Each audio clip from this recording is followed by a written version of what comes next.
Ada yang bilang dia seorang ahli bedah, orang gila, tukang daging, pangeran, artis, atau bahkan hantu. Tapi satu hal yang pasti, dia adalah seorang pembunuh yang bikin London gempar 135 tahun yang lalu. Namanya adalah Jack the Ripper. Tapi buat 5 wanita ini, Jack the Ripper bukanlah sekedar legenda, bukan sekedar karakter dalam novel, fiktif atau cerita horor di film. Dia adalah seorang sosok nyata yang mengakhiri hidup mereka dengan cara yang sangat mengerikan.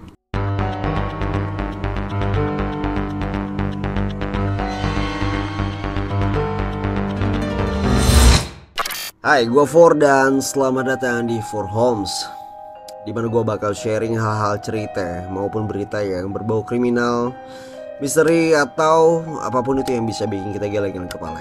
Tapi sebelum itu jangan kemana-mana dulu. Gak ada salahnya kalau misalkan lu bisa pencet tombol subscribe-nya dulu, biar selanjutnya kita bisa ketemu lagi di konten selanjutnya, biar kita bisa ketemu lagi di video selanjutnya. Oke, kalau udah siap, udah dipencet tombol subscribe-nya, siapin cemilan kalian, duduk yang santai dan enjoy the show. Jack the Ripper. Jack the Ripper itu beneran gitu. Dia bukan mitos gitu, kata sejarawan dari Haley Robin Holt dalam bukunya yang berjudul The Five. Jadi buku ini mengupas kisah para korban yang sering terlupakan. Dia bukan sekedar legenda. Jadi cerita ini berawal akhir abad ke-19. Di London adalah kota yang keras buat mereka yang miskin. Di distrik Whitechapel, kemiskinan, penyakit, dan keputusasaan ada di setiap sudut jalan. Lo bisa kebayang gak gimana gelapnya, kabutnya dari kota tersebut? Dan di tengah semua itu seorang pembunuh beraksi. Tahun 1888, 5 wanita ditemukan tewas dan mereka dibunuh dengan cara yang brutal dan sadis. Siapa saja mereka? Dan kenapa mereka jadi korban? Para wanita ini bukan cuma angka dalam sejarah Jack the Ripper. Mereka punya nama dan mereka punya cerita. So the first, Mary Ann Polly Nichols, 43 tahun, pernah menikah, punya anak, tapi hidupnya berubah drastis saat jatuh ke dalam kemiskinan. Terus selanjutnya ada Annie Chapman, 47 tahun, hidupnya makin berat setelah kehilangan suami dan juga anaknya. Selanjutnya yang ketiga ada Elizabeth Stride, 44 tahun, imigran asal Swedia yang datang ke London mencari kehidupan yang lebih baik gitu lah. Selanjutnya ada lagi Catherine Eddowes yang dikenal cerdas dan humoris, tapi takdir membawanya ke jalanan yang berbahaya. Dan yang terakhir nih, yang betul-betul terakhir ada Mary Jane Kelly, usianya sekitar 25 tahun, korban termuda dan yang pastinya kematiannya adalah paling brutal. Jadi London saat itu adalah kota yang kejam buat mereka yang hidup di pinggiran.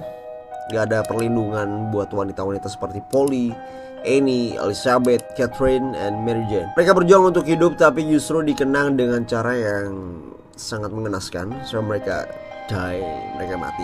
Dan ironisnya orang-orang lebih tertarik dengan siapa Jack the Ripper dibandingkan dengan siapa saja yang telah ia habisi gitu. Nah, polisi London saat itu menghadapi tantangan besar dalam menangkap si pelaku ya. Karena saat itu era itu teknologi forensik belum secanggih zaman sekarang dan bukti yang bisa digunakan sangat terbatas banget.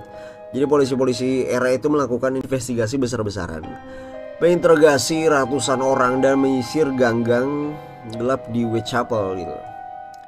Tapi entah kenapa itu setiap kali mereka merasa sudah dekat dengan jawaban, Jack the Ripper menghilang dalam bayangan. Jadi hanya untuk kembali dengan korban yang baru gitu. Dia muncul untuk korban yang baru. Dan surat-surat yang dikirim ke media termasuk yang bertanda di judulnya From Hell, terus ada Dirbus, makin memperkeruh suasana. Jadi beberapa percaya bahwa surat itu asli. Terus sementara yang lain juga mengira itu adalah tipuan doang gitu. Entah itu pancingan atau mungkin cuman orang iseng aja gitu. Banyak nama yang udah dijadikan suspek ya dalam kasus ini. Beberapa teori yang paling terkenal termasuk ada Aaron Comiskey, seorang tukang cukur Polandia yang mengalami gangguan mental. Terus ada Montague John Drift. Jadi seorang pengacara yang ditemukan tewas di sungai Thames setelah pembunuhan terakhir. Jadi setelah dia ngebunuh yang terakhir, dia hilang gitu. Walter Scruggs, seorang seniman yang diduga terobsesi dengan kasus Ripper. Terus ada Pangeran Albert Victor yang pastinya anggota kerajaan dikaitkan dengan teori konspirasi dari elit Inggris. Terus ada Freemason dan dokter kerajaan, teori yang menyebutkan bahwa pembunuhan ini dilakukan oleh kelompok rahasia untuk menutupi skandal besar melibatkan keluarga kerajaan. Jadi kayak pengalihan isu lah gitu. Namun gak ada bukti sama sekali yang kuat yang bisa memastikan siapa sebenarnya Jack the Ripper. Nah, pembunuhan ini diciptakan oleh Jack the Ripper itu bikin suasana London saat itu ketakutan luar biasa. Jadi perempuan di Whitechapel takut berjalan sendirian di malam hari. Akhirnya warga mendesak polisi untuk meningkatkan keamanan. Banyak berita-berita yang sensasional saat itu, walaupun gak tahu itu asli atau enggaknya. Jadi banyak berita yang akhirnya bikin orang salah paham. Banyak pria yang akhirnya dihakimi, dikira itu adalah Jack the Ripper dan lain-lain.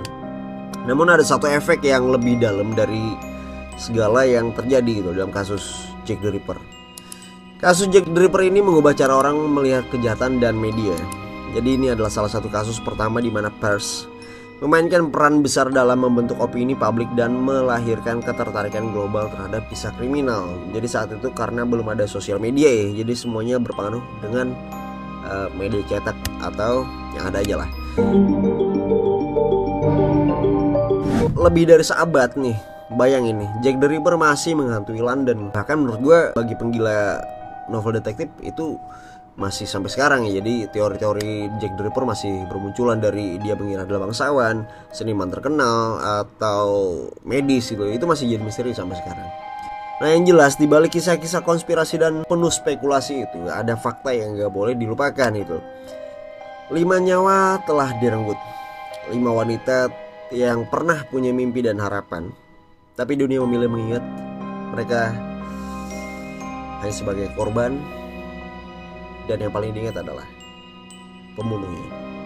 Karena pada akhirnya Jack the Ripper bukan cuma cerita seram, dia adalah bagian dari sejarah kelam manusia yang menurut gue ini betul-betul wow. Jadi menurut kalian siapa Jack the Ripper? Apakah bangsawan itu sendiri, atau tim medis, atau siapapun itu? Kasih komen di bawah. Dan gue rasa cukup untuk video kali ini. Thank you for watching my videos. Don't forget to subscribe, like, and share also. And the last one, kebenaran akan selalu menemukan jalannya. Gue Farizin pamit. Sampai jumpa di video selanjutnya. Bye.